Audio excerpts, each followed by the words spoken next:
Tusanyusa obbalaba abalungi baffe aba ARKRICH Media TV. Amanya gange nze Shamim malende ndi lawyer nkolera ku Malende and Company Advocates e Kampala. Ndi Commissioner for Oaths era ndi Notary Public oba akakasa ebirayiro ebikolebwa mu Uganda n'ebweru wa Uganda. Amanya gange nze Stella nyanzi lyange muwala wa Nyanzi muzzukulu wa Buteerala muzzukulu wa Kyonyaga abagalamidde ekalinga mu Buddu. Oliwe kalinga buliijo. Yesebo Manyiyo nalo. Era abajjajjaffe gye bawumudde. Nkyala Muganda neddira Mbogo. Nazaalibwa Jjinja mu ddwaliro. Ate we Masaka bakuzaala batya Jjinja. Taata wange yali musawo medical doctor ng'akolera mu ddwaliro ye Jjinja hospital. Era abantu ababuzaabuza mu Nyanzi yazaalibwa Masaka bateeka ku Wikipedia. Kifu bagenda batereza Wikipedia. Mpulira. Nazaalibwa Jjinja hospital 16 ogw'omukaaga 1974 babadde bazaala Mbusira Nyanzi mukadde nze nedda siri mukadde 46 years zokka 46 emyaka gyange yonna gyonna egyo Dr. Kiseera Nyanzi ali gwe bamanyira nze ndi Nnaalongo nzaala Kato nzaala Waswa bombimba yonsa okuŋŋamba nti omwana omu mujje ku bbeeri omulala ayonke kyekyemu n'okuŋŋamba nti va ku Besigye oyagale Kyagulanyi okwagala kwange okwa Kyagulanyi tekunkyayisa Besigye kubanga bambi bombi mu struggle yaffe y'okwenuula balina kye banzimba. Akalulu olina kamu. Onnatera okufuuka honorable ow'e Kampala district. Tusaba otangazeeko abalabi baffe oba omuna Kampala eyandyagadde okumanya ku nsonga eyo ye wajjeewa interest ate oyingire politics. Kati ekisooka era ekimu ku nsonga lwaki tutunulidde ekifo ky'omubaka omukyalo wa Kampala district twakiraba ne ba foot soldiers n'abantu bonna basinga bagamba nti tukoze obuweereza buno mu mateeka mu kooti ne ku police naye injustices tuziraba nti olumu osobola n'okugenda okuwolereza omuntu naye n'atafuna bwenkanya olwa system eri rotten kati nga kikukakatako obukakasi okwenyigira mu system ekola amateeka ago n'okugaziya eddoboozi lino ku bino by'olaba eno nga tosoose kunoonya mubaka omunoonye ng'anoonya empisa omugambe nti owaife abakola eno wansi waliyo kino genda nakyo kikole ki okyogere. So ensonga ziringa 3 oba 4. Ensonga esooka yakugaziya buweereza nti bw'obeera ng'oli munnamateeka okolera abantu era obaweereza naye okozesa amateeka okuweereza abantu. Amateeka gakolebwa mu paalamenti. Mu paalamenti ye wali ababaka nga tosobola kuwandika bulungi linnya lye n'alitereeza naye ng'alegisiratinga okufulumya etteeka gwero yali ogenda okukozesa eyasoma legislative drafting amanyi nti lino etteeka tusobola olifulumya naye nga terijja kukola mu society. Kyogamba gye bali abatamanyi na kuwandika amannya gaabwe. Anti that is oli politics. Bw'obeera ng'omanyi okuzannya politics kati ekiri mu Uganda olwaliro lwaki paalamenti yaffe bagikuba nnyo yadde eyinamu n'ababaka abalungi nti politics kitegeeza nti gweosobola okwebranding obulungi beki n'obeera ne mobilization n'obeera ng'olina ne ssente zitambuza akalulu n'oba nga olina n'abasobola okuleekanirako obulungi. Politics is mobilization. Abanaleekana obulungi omuntu asinga okubeera waggulu n'opanga bulungi n'empapula zo oba ntuufu oba si ntuufu gwe oba ofunye empapula zo n'ozipresentekawo ne zita questioningibwa omaliriza oli mu paalamenti. Kituufu tulinayo ababaka bulungi nnyo abaliyo naye nga gye bali naye basobola okuba nga bamu gye bali naye ng'empapula si ki naye tetwagala nnyo okugamba nti ate empapula ze zifula omuntu omukulembeze naye ekigendererwa kyange kye njagadde okukuwa nti Parliament constitutional mandate yabwe esooka kukola mateeka kitega to make laws si kuziika na kugaba ssente za school fees ebyo biraga omuntu omulungi. Kati omuntu yenna buli bwatakola mandate eri nga bwateekeddwa gikola bino ebizibu bijja kweyongera kati olwaliro kyashiftinga kyobola bali yagiyita talk show nti kati tulinga abagendayo ne twogeramu buki obwogeze. Kati constitutional mandate ya parliament esooka yakola mateeka senga omuntu ategera ekintu ekyo ekitegeeza nga agenda mu parliament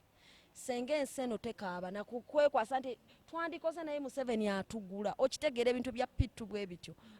twandikoze abantu bakulonda bali miliyoni y'abantu oba emitwalo gy'abantu noga nti omuntu omu yakuguze miliyoni ago oba 3 oba 4 oba yadde bukadde 15 otunda abantu bonna abakola ki abakulonda. Kati point eri awo nti constitutional mandate ya parliament yakola mateeka of which that one I'm good. Ekirala okugaziya obuweereza buno tetwencountaringa issues eno political voice egenda wala okitegedde tebanga legal voice erina weekoma naye political voice oba ey'obukulembeze ate bw'otwala ekintu ku floor ya parliament kifuuka national bwe kimana kifuuka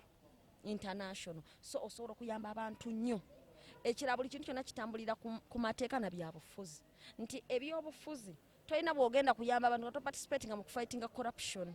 okitegeera. So ensonga nnyingi nnyo sisobola kuzoogera n'embeera nga nzimala naye just nkuwaddeko kafaananyi katini. Ekira ffe politics tumutwala nga matter of life and death nti ekufaana kuwona nfiirawo kubaweereza sigenda baweereza lwampaka kubanga omukulembeze omulungi bwajja abakulembera bamufunamu nnyo okusinga ye. Kati olwaliro tukiraba opposite olwaliro gwe balonze afunamu nnyo mu balonze okusinga bo kye bakola kye bamufunamu naye nga kirina kuba the other way. That is why nti olwaliro gwe olonda omubaka kubanga yakoze bulungi drama. Oyo parliament si yakwogera bwogezi action okitegeera. Osobola kubanga omuntu ayogera bulungi nnyo naye ng'ate tali solution oriented.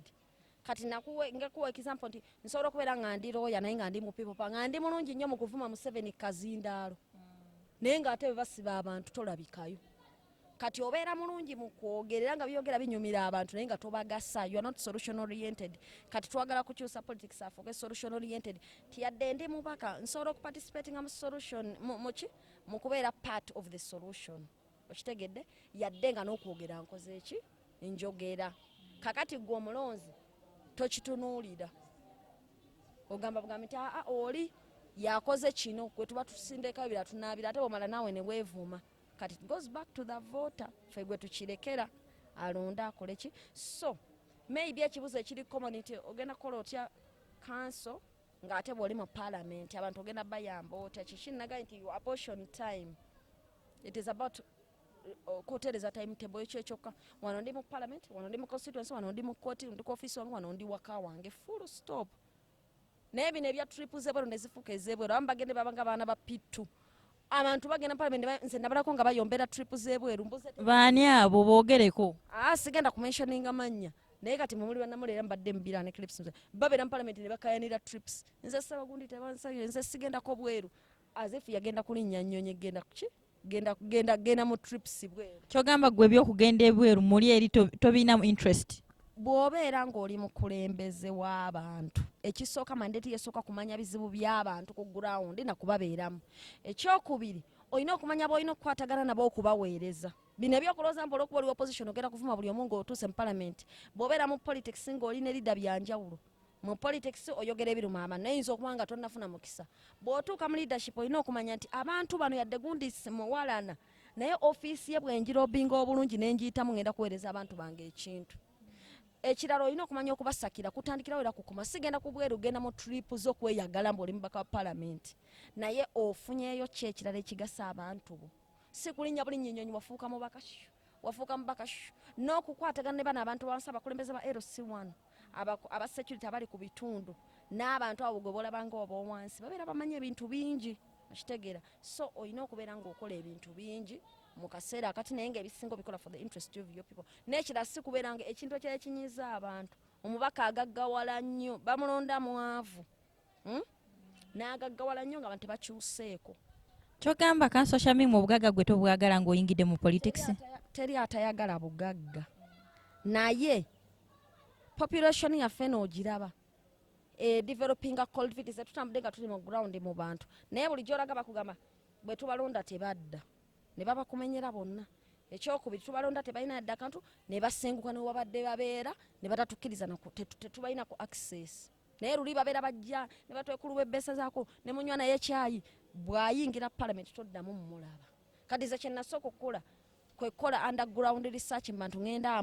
tubuuza abantu kiki lwaki toyagala mubaka wo ng'ate gwamulonda nagamba nze ekinyiiza kino kati n'ofuna compilation mind zino points ziri 10 senga gw'onoobozze ogenda za addressing kubanga olina okumanya challenges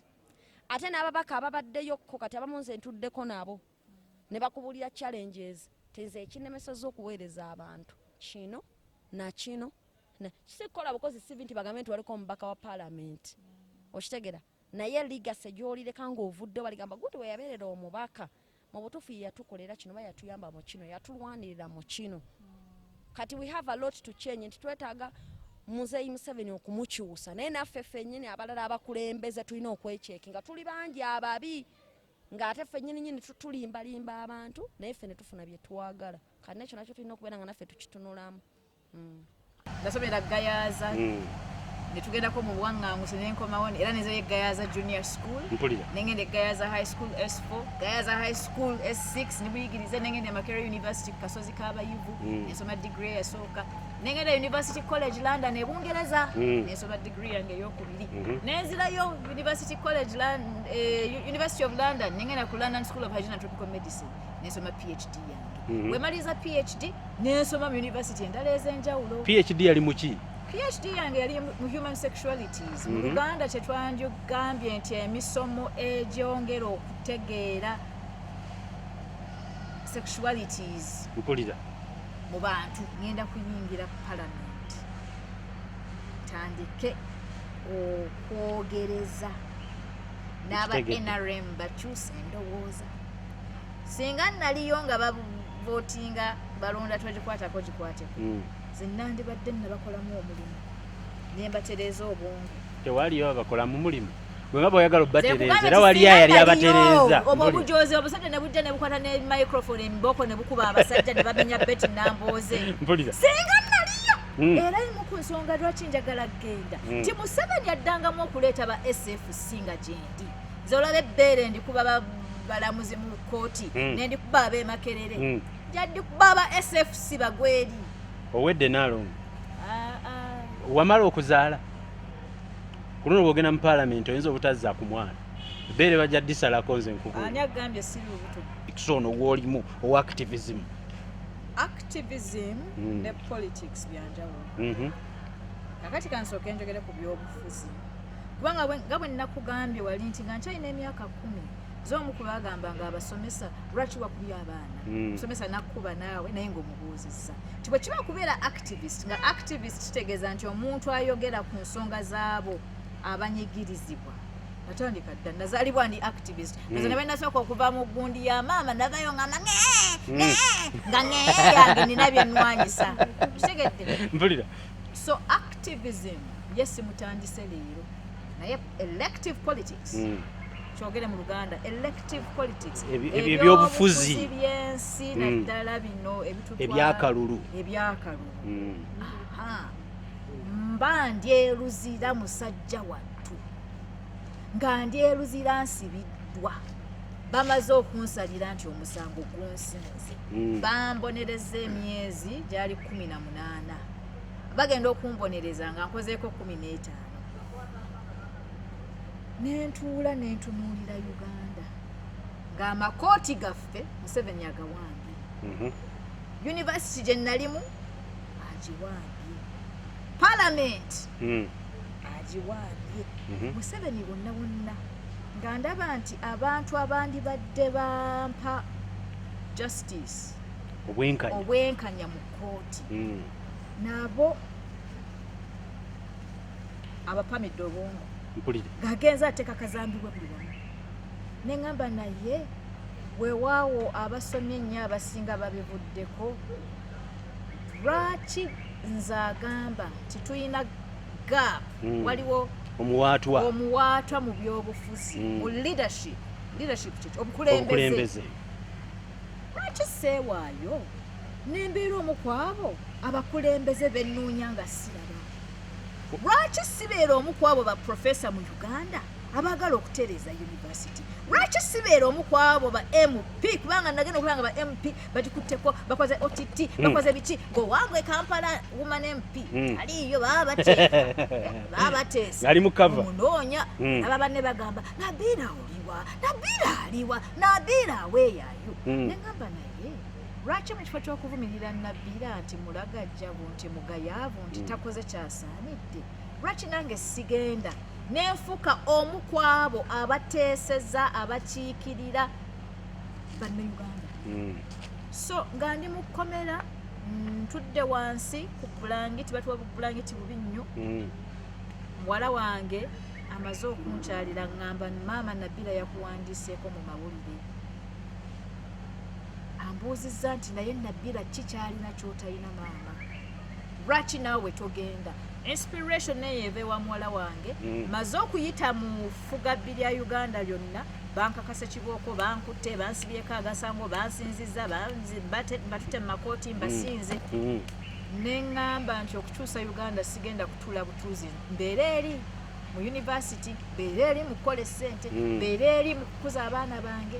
nange kambyettabemu kubanga nina vision oba okwolosebwa kwa Uganda kwenjagala bwe mba sireese biteeso byange nga Stella Nyanzi alaba nti kino kivundu kino kyakyama kino kimenyefu kino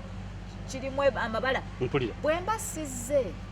tewali agenda kukola mulimu gwo gwenjagala gukolebwa oba tozze kwebeereramu mu kintu ekyo Bobi Wine omusajja gwenjagala ennyagala tugamba nti bannayuganda mwebeereremu era y'omu ku bantu abampa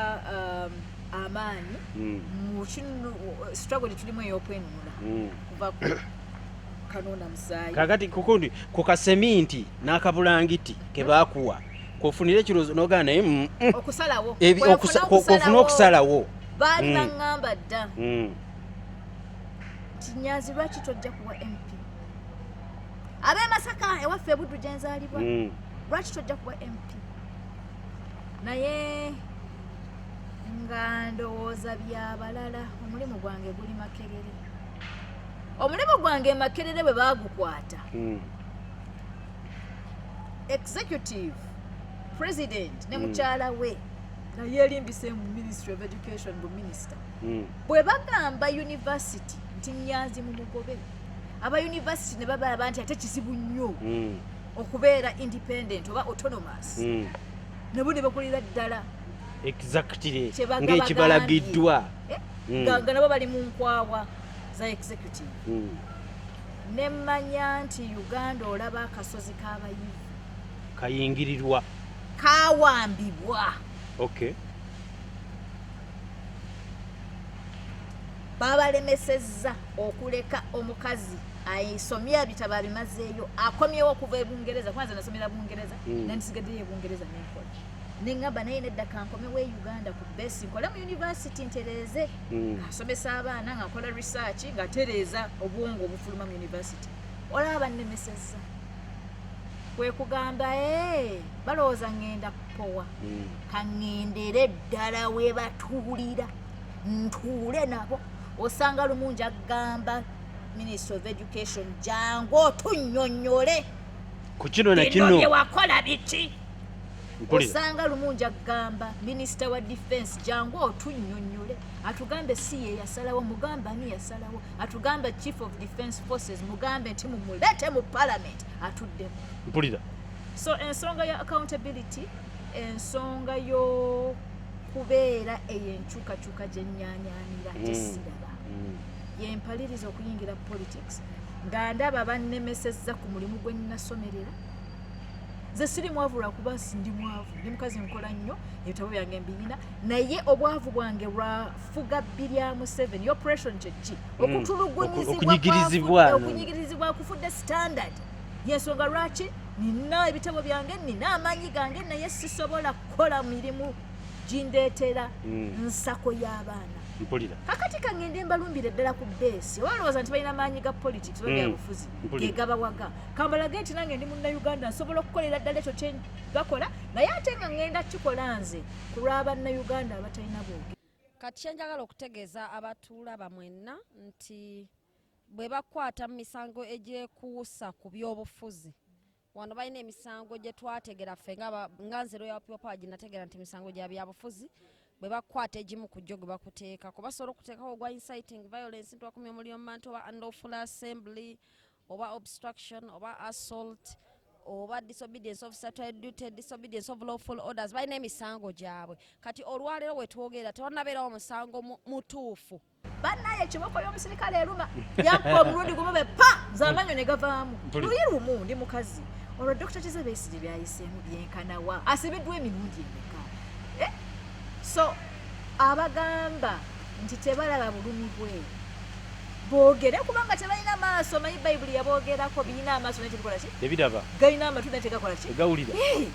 nze amaaso gange galaba ate bwe mbasambadde galubindi nga leero galabira ddala naye ffenna nga bwe tukimanyi nti olwaleero mu uganda kyafuuka musango singa bakusanga ng'olina olugoye lwonna nga luliko baaji ya people power gwafuuka musango omuloope oba ng'oyambadde red beret senga obeera mu environment awatali sefu basobola okukwata ne bakutwala ne babeera nominated ngali mu kkomera bajja bansibe mpulira nja kuvuganya nga ndi mu kkomera banteeke mu safe house nja kuvuganya nga ndi mu safe house bajja bakole kye baagala singa bandekamu obulamu buno ne batanyiga kubanga bo tubamanyi batemu banyiga abiriga okubonnaabwe mpulira banyiga kirunga sikimanyiiko ekyo banyiga nze nkugambye bali banyiga basi teri alina mundu nga zaabwe ze zitutta bwe baba tebanyiza nga bw'omanyi mu uganda nti tulina lopolo mu mateeka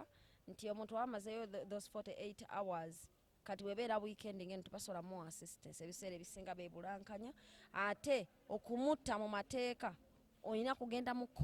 kooti bamanyi tezikola ku weekend ekirala ne bwe bubeera ng'ogenze mu kooti ku mandi n'oteekayo empapula zo eza unconditional release okuteebwa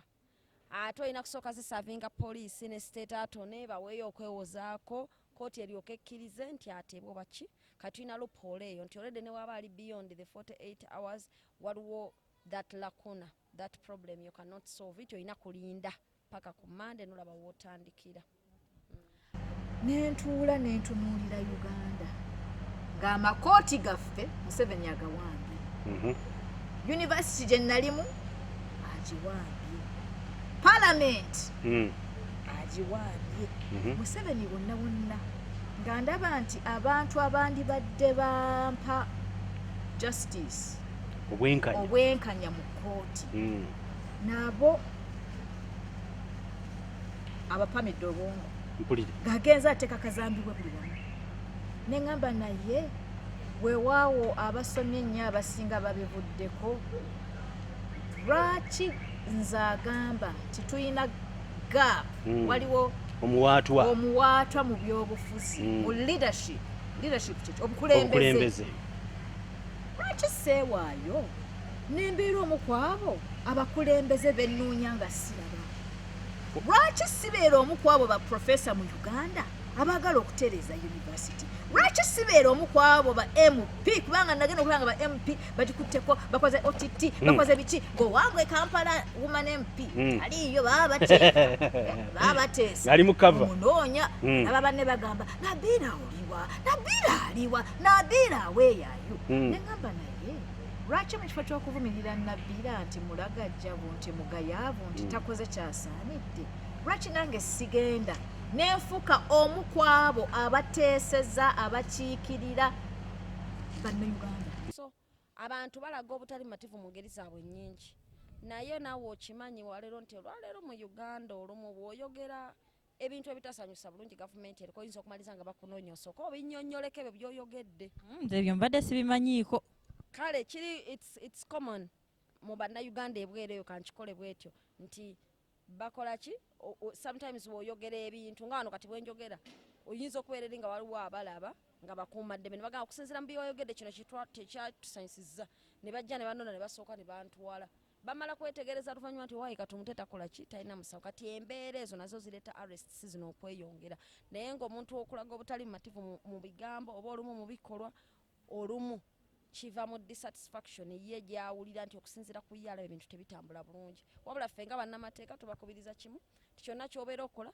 omenga sure nti toyonoona bintu by'abala toyingira mu ddembe ly'abalala ate otambulira mu ddembe eryo natandika dda nazaalibwa ndi activist nze ne benasooka okuva mu gundi ya maama ndavayo ngamba nga ŋee yange nina byenwanyisa kitegedde mpulira so activism yes mutandise leero naye elective politics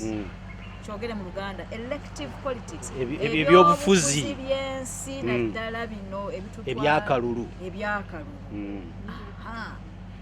mba ndyeruzira musajja wattu nga ndyeruzira nsibiddwa bamaze okunsalira nti omusango gunsinze bambonereza emyezi gyali 18 bagenda okumbonereza nga nkozeeko 15 we are non-violent. We want a peaceful transition of power and discipline. Ye gundi ye kowa ya fesoka. Kakati wetuwa tuina values ezitutwala nga discipline ye mukuzo. Ate nga tali mu movement tali mu kibiina kyafuzi kigamba nti tukomandinge walaba wano FDC webebadde ekomandinga ekintu kyayo ekera nenga akatutwalo nkinze kino ne bagamba nti nga abapati balina kitambulirako because it's what? It's a movement. So wano mu kyaffe everyone is free. Ffe tulina rule emu, don't be violent, toyonoona bintu by'abalala and don't tolinyira mu ddembe ly'abalala ng'okola eriryo. Kyekyo kyokka naye we cannot stop anyone from showing nti talina ki ayina obukwemulugunya tetusobola kuyimiriza muntu. So nga ndi mu kkomera ntudde wansi ku bulangiti batuwa bulangiti bubi nnyo. Muwala wange amaze okunkyalira ngamba maama Nabila yakuwandiiseeko mu mawulire. Ambuuzizza nti naye Nabila kikyalina ky'otalina maama. Lwaki naawe togenda? Inspiration naye eva ewa muwala wange maze okuyita mu ffugabbi lya Uganda lyonna bankakasa kibooko bankutte bansibyeko agasango bansinziza batutte mu makooti mbasinze neŋŋamba nti okukyusa Uganda sigenda kutuula butuuzi mbeera eri mu university mbeera eri mu kukola essente mbeera eri mu kukuza abaana bange nange kambyettabemu kubanga nina vision oba okwolosebwa kwa Uganda kwenjagala. Bwe mba sireese biteeso byange nga Stella Nyanzi alaba nti kino kivundu kino kyakyama kino kimenyefu kino kirimu amabala bwe mba sizze tewali agenda kukola mulimu gwo gwenjagala gukolera oba tozze kwebeereramu. Abamu bagezebwa n'ekintu tekikola ki kwega buli anyiiga eri ekyogera tokunde kasita oli anyiiga nga waliyo ensonga waliyo kati ne succession battles toziwulira byonna bireeta factions zino okukola kyokutandikwa kati abamu bayinza nokuba nga bavaayo mazima nga kituufu bagamba musajja yava ku mission tuddeyo tuzze mission nga bwalina okuba tumuvuganye newabeera nga basobola okuba nga waliwo n'abavaayo nga bali set nga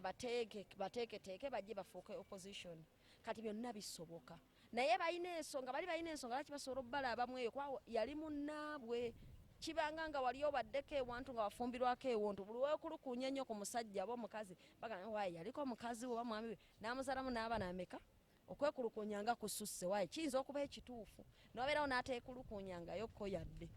nga omanya bamuyiyabuyiya mukola ki kati those perceptions can be there naye nga tusobola kusalira muntu yenna musango nti oba yali alidde oba akolera bali because we are not there.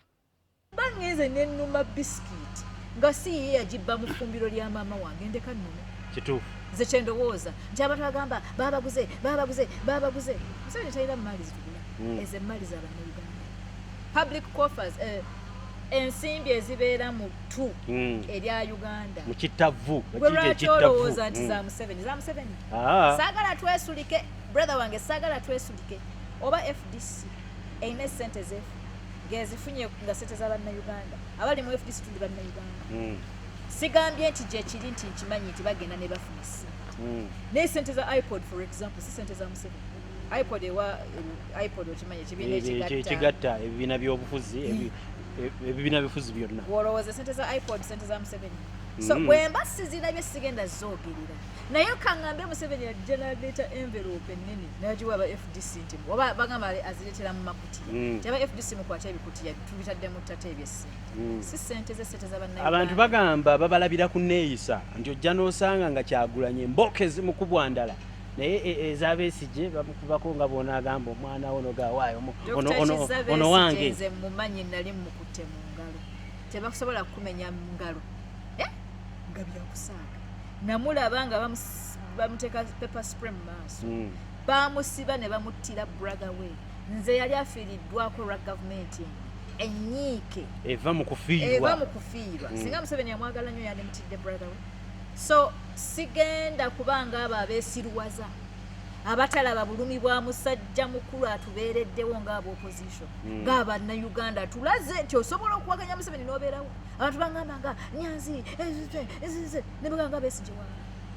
ne bagamba Besigye tebamukuba bannaye ekiboko y'omusirikale eruma yakuba omulundi gumu be pa z'amanyo ne gavaamu luyi lumu ndi mukazi olwo Dr. Kizza Besigye byayiseemu byenkanawa asibiddwa emirundi emeka so abagamba nti tebalaba bulumi bwe boogere kubanga tebalina maaso manyi bayibuli yaboogerako birina amaaso naye tebikola ki tebiraba galina amatu naye tegakola ki tegawulira waliwo embeera eyateekebwawo mu Uganda ey'okulowoozesa abantu nti Mwami Museveni talina muntu amusobola. Waliwo perception eyo era waliwo ne perception endala erowoozesa nti buli muntu we tunaamwogerangako nti yalidde abantu bamulozingemu trust. Kati nze nga munnamateeka kyendabye oba kyenyinza okutunula ekiriwo mu maaso neewuunya omuntu ki asobola okugamba nti abeere mall akkirize okubeera nti agaanibwa okukola omulimu gwe gwe yasomera era gwawangaliddemu ebbanga lyonna ogw'okuyimba nga mwakoze buli kintu kyalina nakkiriza nti akolere baali afiirwe okukola omulimu gwe. Nentunuulira muntu ki eyeewaayo n'atulugunyizibwa mu mbeera efaanana bw'etyo nakkiriza wakubibwe amenyeke ku ntwamulako ng'atambuza emiggo atambuza ebirala byonna ate amale akkirize nti yadde atulugunyizibwa naye ate akolera baali okitegeera. So kyenjagala okugamba nti perception esobola okubeerawo ne propaganda kisobola okubeerawo naye ekituufu kiri nti indicators zonna zikulaga nti omuntu aliwo ku lw'abantu era kyova olaba nti newobeera oyambadde wambazi kiteeteeyi kyekyo kyolina n'oteekako akantu ka people power wano bakutwala tolinnya taaga ya people power bakutwala tolinnya bandigambye nti abo baffe tukole ki tubaleke. Era omuntu ono wawansi asookerwa kamanyi kyekitegeeza okuwagira Kyagulanyi ali eyo wansi mu dduuka lye oba eyo wakiseka wansi oba mu butale yamanyi kyekitegeeza okwambala t-shirt eriko ekifaananyi kya Kyagulanyi n'otambula mu kibuga oyinza obutatuuka gy'olaga. Kakati omuntu akwatibwa mu mbeera bwetyo n'abantu be kizibu nnyo okugamba nti oyo siki nti oyo butuufu ate waabali. Kati kyovola bannayuganda tebasobola kugula propaganda era kyo bakiteeka n'ogamba ekyo leero twababuuse oliye munnaawe kyangu okimuteekako kubanga bannyonnyola ne bagamba nti bali baali wamu balina endagaano ze bakola nga bali mu nsiko oli n'agivaako banne ne banyiiga abanna abamu abanyiiga ne bakola ki ne bagamba tutandike omusajja tumukole ki tumuvuganye ne bamuvuganyako bamuvuganyiza n'ababba n'akola ki byonna nga bwe byogerwa. Bangenze n'ennuma bisikiti nga si ye yagibba mu ffumbiro lya maama wange ndeka nnume kituufu nze kyendowooza nti abantu bagamba babaguze Museveni talina maali zitugula ezo emaali z'abannayuganda public coffers ensimbi ezibeera mu ttu erya Uganda mu kitavu gwe lwaki olowooza nti za Museveni saagala twesulike brother wange saagala twesulike oba FDC eyina esente zefu gezifunye nga sente z'abannayuganda abali mu FDC tuli bannayuganda sigambye nti gye kiri nti nkimanyi nti bagenda ne bafuna ssente naye sente za iPod for example si sente za Museveni iPod okimanyi ekibiina ekigatta ebibiina by'obufuzi ebibiina bifuzi byonna olowooza sente za iPod sente za Museveni so bwemba sizirabye sigenda zoogerera naye kaŋŋambye Museveni yajja n'aleeta envelope ennene n'agiwa aba FDC nti oba bagamba azireetera mu makutiya ti aba FDC mukwata ebikutiya tubitadde mu ttata ebyessente si sente ze sente z'abannayuganda. Abantu bagamba babalabira ku nneeyisa nti ojja n'osanga nga Kyagulanyi embooko ezimukubwa ndala naye eza Besigye bamukubako nga boona agamba omwana ono gawaayo ono wange nze mumanyi nali mukutte mu ngalo tebakusobola kumenya mu ngalo nga byakusaaga namulaba nga bamuteeka pepper spray mu maaso bamusiba ne bamuttira brother we nze yali afiiriddwako lwa gavumenti enyiike eva mu kufiirwa singa Museveni yamwagala nnyo yandimutidde brother we. So sigenda kubanga abo abeesirwaza abatalaba bulumi bwa musajja mukulu atubeereddewo ng'aba opposition ng'abannayuganda tulaze nti osobola okuwaganya Museveni n'obeerawo abantu bagamba nga nyanzi ne bagamba Besigye waala ne bagamba Besigye tebamukuba bannaye ekiboko y'omusirikale eruma yakuba omulundi gumu be pa z'amanyo ne gavaamu luyi lumu ndi mukazi olwo Dr. Kizza Besigye byayiseemu byenkanawa asibiddwa emirundi emeka so abagamba nti tebalaba bulumi bwe boogere kubanga tebalina maaso manyi bayibuli yaboogerako birina amaaso naye tebikola ki tebiraba galina amatu naye tegakola ki tegawulira nze amaaso gange galaba ate bwe mba sambadde galubindi nga leero galabira ddala obulumi bwa Dr. Kizza Besigye mbulabye sigenda kubwegaana. Robert Kyagulanyi naye mwagala nnyo yenyakubuuza engulu gye yali namulaba nga bamukuba. Anneebuuza Dr. Nyanzi Kyagulanyi omwagalako ki? What do you see in Kyagulanyi? Lwakuba be banyanzi be basentamu nti you associate with them olw'amannya ago, kiki omwagalako nga kyabyabufuzi? Muganda wange kankubuulire nga bwe nagambye nti nze Nyanzi muwala wa Nyanzi. Waliyo omusajja bamuyitanga Vincent Nyanzi yakoleranga mu gavumenti yaki ya Museveni minisita. Vincent Nyanzi n'awummula kubanga driver we baamunenya singa beegatta omu n'awa munne amaanyi omu n'asapootinga munne baleme tuyuzaamu kubanga nze nga bwe ŋŋambye Kyagulanyi azimbira ddala ku musingi gwa Besigye. Simanyi lwaki tebassa kimu, simanyi lwaki tetussa kimu era baba baleke singa beegatta omu n'awa munne amaanyi omu n'asapootinga munne baleme tuyuzaamu kubanga nze nga bwe ŋŋambye Kyagulanyi azimbira ddala ku musingi gwa Besigye. Simanyi lwaki tebassa kimu, simanyi lwaki tetussa kimu era baba baleke kintu ekyo. Bobi Wine omusajja gw'enjagala ennyo agala tugamba nti bannayuganda mwebeerere era y'omu ku bantu abampa amaanyi mu kino struggle tulimu ey'okwenunula kuva ku kanona musaayi. Kakati kukundi ku kaseminti n'akabulangiti ke baakuwa kofunire kiroozo n'ogaana naye okusalawo kofuna okusalawo baali baŋŋamba dda nti Nyanzi lwaki tojja kuwa MP ab'e Masaka ewaffe Buddu gye nzaalibwa lwaki tojja kuwa MP naye nga ndowooza byabalala. Omulimu gwange guli Makerere, omulimu gwange Makerere bwe baagukwata executive president ne mukyala we naye erimbise mu Ministry of Education bu minister bwe bagamba university nti Nyanzi mu mugobe aba university ne babalaba nti ate kizibu nnyo okubeera independent oba autonomous ne buli bakulira ddala exactly ng'ekibalagiddwa nga nabo bali mu nkwawa za executive ne mmanya nti Uganda olaba akasozi k'abayivu kayingirirwa kawambibwa. Okay. Babalemesezza okuleka omukazi ayisomya ebitabo abimazeeyo akomyewo okuva e Bungereza. Kwanza nasomera Bungereza nansigaddeyo e Bungereza n'enkola nengamba naye nedda kankomewo e Uganda ku besi nkola mu university ntereeze asomesa abaana nga nkola research nga tereeza obwongo obufuluma mu university. Olaba nnemesezza kwe kugamba balowooza ngenda kupowa kaŋŋendere ddala we batuulira ntuule nabo. Osanga lumungi agamba Ministry of Education jangu otunnyonnyole ku kino na kino bye wakola biti. Osanga lumungi agamba Minister wa Defense jangu otunnyonnyole atugambe si ye yasalawo mugamba ani yasalawo atugambe Chief of Defense Forces mugambe nti mumulete mu Parliament atuddemu. Mpulira. So ensonga ya accountability, ensonga yo kubeera eyenkyukakyuka gye nnyaanyaanira tesiraba yempaliriza okuyingira politics nga ndaba bannemesezza ku mulimu gwe nnasomerera. Nze siri mwavu lwakuba ndi mwavu, ndi mukazi nkola nnyo ebitabo byange mbiyina naye obwavu bwange lwafuga bbirya Museveni operation kyeki okutulugunyizirizibwa kufudde standard yensonga lwaki nina ebitabo byange nina amaanyi gange naye sisobola kukola mirimu gindeetera nsako y'abaana.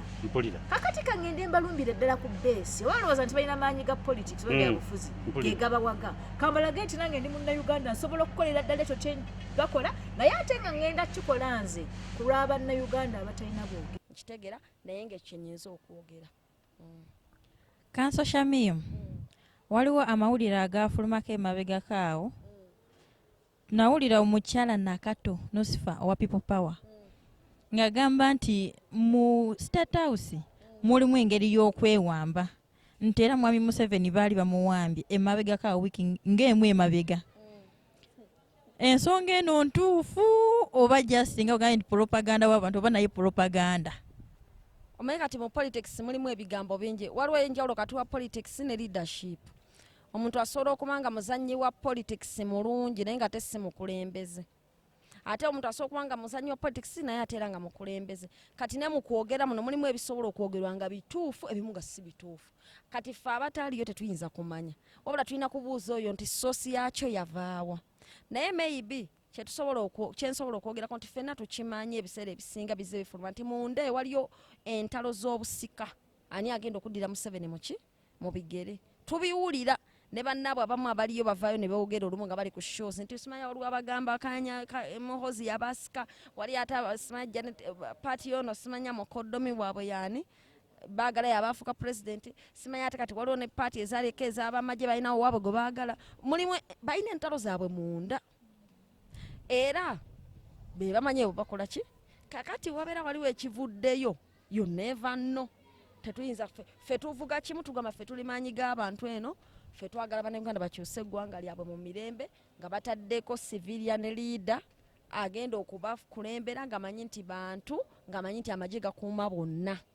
so si military leadership. Okitegeera ffe mugundi yaffe kati ebisigadde byabwe naye nga naffe tukimanyi nti entalo zikola ki gye ziri kati ayinza okuba maybe eyo gye yajja source ng'alina bwe yafunira information eyo n'agifulumya.